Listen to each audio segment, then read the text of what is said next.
ఉత్కంఠగా అయితే కొనసాగుతాం. రాజు ఒక నిమిషం లైన్ లోనే ఉండండి. మనం ఒకసారి విజువల్ చూడవచ్చు. విజువల్ లో చూసినట్టయితే త్రివిక్రమ్ కూడా బన్నీ దగ్గరే అల్లు అర్జున్ దగ్గరే ఉన్నారు. సో ఆయనకు ఒక ధైర్యం చెప్తున్నటువంటి దృశ్యాలను కూడా మనము రాజ్ న్యూస్ స్క్రీన్ పై చూడవచ్చు. సో ఆయనకు ఒక ధైర్యం చెప్తూ ఆయన వెళ్తున్నప్పుడు ఆయన భుజాన్ని తడుతూ పంపిస్తున్న దృశ్యాలు కూడా మనం చూడవచ్చు. నీకేమి కాదు మేమున్నాము అని ఒక భరోసాను అల్లు అర్జున్ కి ఇస్తూ త్రివిక్రమ్ చెప్తున్నటువంటి ఆయన భుజాన్ని తడుతున్నటువంటి దృశ్యాలు కూడా మనము రాజ్ న్యూస్ స్క్రీన్ పై చూడవచ్చు.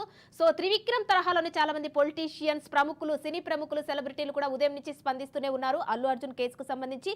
ఆ విధంగానే ప్రస్తుతం మనం అక్కడ ఇంతమంది బందోబస్తు, ఇంతమంది పోలీసుల మధ్యలో కూడా త్రివిక్రమ్ వచ్చేసి ఆయనను పలకరిస్తూ ఆ యొక్క చిరునవ్వుతో ఆయనను నచ్చ చెప్తూ ఆయనకు భుజాన్ని తడుతూ అక్కడి నుంచి ఆయనను పంపిస్తున్నటువంటి దృశ్యాలు కూడా మనం చూడవచ్చు.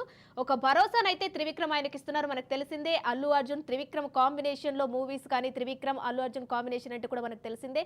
ఎన్నో సినిమాల కలయిక వీళ్ళిద్దరిది. సో అలాంటి నేపథ్యంలో ఆయన అరెస్ట్ వార్తను విన్న తర్వాత త్రివిక్రమ్ కూడా అక్కడికి వచ్చేసారు. వచ్చి ఆయనను ఒక భరోసా ఇచ్చి ఆయనకు చెబుతూ లోపలికి పంపిస్తున్నటువంటి దృశ్యాలను కూడా మనం రాజ్ న్యూస్ స్క్రీన్ పై క్లియర్ గా చూడవచ్చు.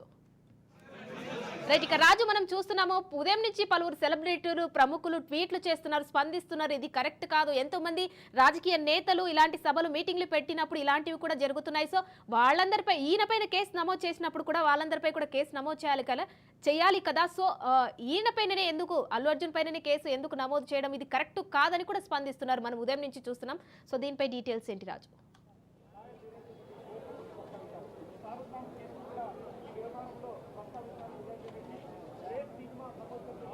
రాజు